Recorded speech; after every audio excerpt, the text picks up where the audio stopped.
নমস্কার, জয় মা কালী। আজকে একটা টোটকা দেবো শত্রু নাশের। যাদের খুব শত্রু হয়ে গেছে, শত্রু জালে বাড়ি থেকে বেরোতে পারছেন না, কোথাও গেলে ভয় ভয় লাগছে, তা আপনারা শত্রু নাশ কী করে করবেন তা আমি নিয়মবিধিটা বলে দিচ্ছি। আপনারা কাজ করুন, উপকার পাবেন। তা আপনারা কী করবেন, কোনো মন্দিরে যাবেন, কোনো জাগ্রত মন্দির, সেখানে যাবেন, দেখবেন পাঁঠা বলি হয়, পাঁঠা। তো সে পাঁঠা যেখানে বলি হয় সেখানে যাবেন, দেখবেন প্রথম যে পাঁঠাটা পড়বে,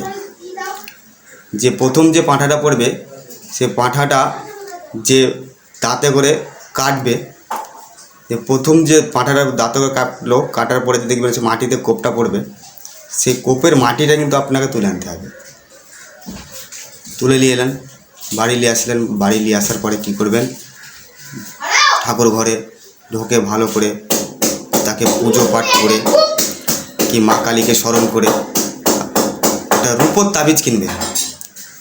রূপোর তাবিজ কেনার পরে অমাবস্যা কিংবা শনিবার ওই দিনকে আপনাকে কিন্তু তাবিজটা ভরতে হবে, ঠিক আছে?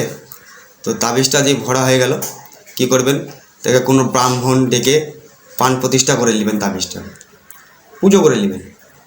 তারপরে সেটা কি করবেন, আপনারা গলাতে ধারণ করবেন কাঠ দিয়ে।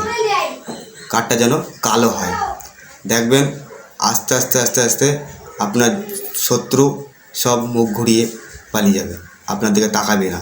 তার কারণ ওই জিনিসটা এমন জিনিস, এই যে পাঁঠা ভরছে, যে তসলিয়া ভরছে, তেমনি আপনারও শত্রু মাথা গুড়ি করে আপনার সামনে থেকে পালিয়ে যাবে, আপনার কাছে আর আসবেই না।